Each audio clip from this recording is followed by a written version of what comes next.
आप देख रहे हैं उत्तराखंड लाइव न्यूज, खबरों की सच्चाई तक।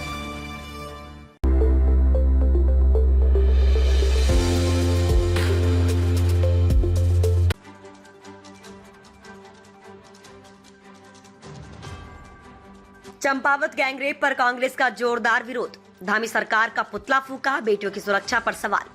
चंपावत में नाबालिग छात्रा से हुए सामूहिक दुष्कर्म की घटना ने पूरे उत्तराखंड को झकझोर दिया है। इस मामले को लेकर प्रदेश में सियासी तनाव भी बढ़ गया है।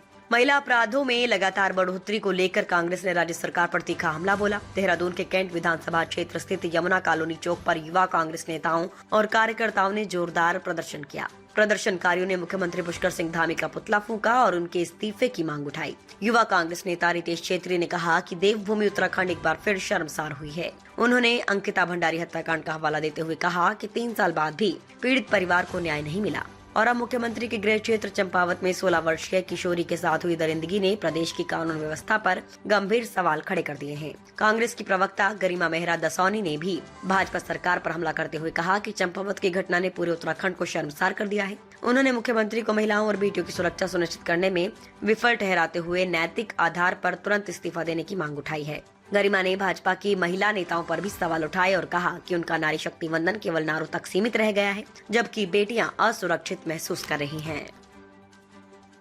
तो बहुत भोले होते हैं। देखो, परिजन और बेटी को क्या पता कि बाप किन किन कृत्यों में संलिप्त है। हम पुष्टि नहीं कर रहे, हम तो कह रहे हैं कि सीबीआई जांच करवाइए, क्योंकि ये मामला मुख्यमंत्री की विधानसभा का है, हाई प्रोफाइल मामला है, वीवीआईपी मामला है। जैसे वीआईपी दर्शन आपने गौतम अडानी को कराए, वैसे ही वीआईपी मामला ये भी है। तो वीआईपी अगर मामला है तो फिर उसकी जांच भी हाई स्तर की होनी चाहिए, उच्च लेवल की होनी चाहिए। और क्या बेटी कह रहे, मुझे तो केवल उन पर दया आ रही है। बेटी और पत्नी बेचारे मासूम हैं, उनको अनभिज्ञ हैं वो कि क्या क्या कृत्य उनकी नाक के नीचे होते रहे। तो कुल मिलाकर इसमें जिस तरह से पर्दा डालने की कोशिश की जा रही है, जिस तरह से रात बेरात उन लोगों को थाने में पूछताछ के लिए बैठाया जा रहा है। एक बच्ची जिसके संग गैंगरेप हुआ, वो कितना मानसिक प्रताड़ना से, वेदना से गुजर रही है, उसके बाद आप उसको थाने में बैठाए रखोगे घंटों पूछताछ के नाम पर।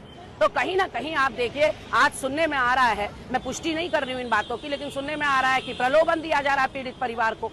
तो प्रलोभन में भी वो नहीं आ रहे हैं। और धामी जी से कहना चाहती हूँ, 1000 क्या 10,000 करोड़ रुपया अपनी छवि को सुधारने के लिए या चमकाने के लिए खर्च कर लीजिए, अब कुछ काम नहीं आएगा। क्योंकि आप जब चंपावत की जनता को अपनी छत्र छाया में नहीं रख पाए, जब उस जनता को आप संरक्षण नहीं दे पाए, तो आपको कोई अधिकार नहीं है कि आप अपनी कुर्सी पर काबिज रहें। हर अपराध में और खास तौर पर महिला अपराध में भाजपा का नाम क्यों आता है, भाजपा के नेता का नाम क्यों आता है? भर्ती घोटाले तो भाजपा के नेता, महिला दुराचार, दुष्कर्म, बलात्कार तो भाजपा के नेता, छोटी छोटी बच्चियों को हवस का शिकार बनाया जा रहा है। ये सत्ता का अहंकार सर चढ़कर बोल रहा है, और अहंकार तो रावण का नहीं रहा, आपका क्या रहेगा?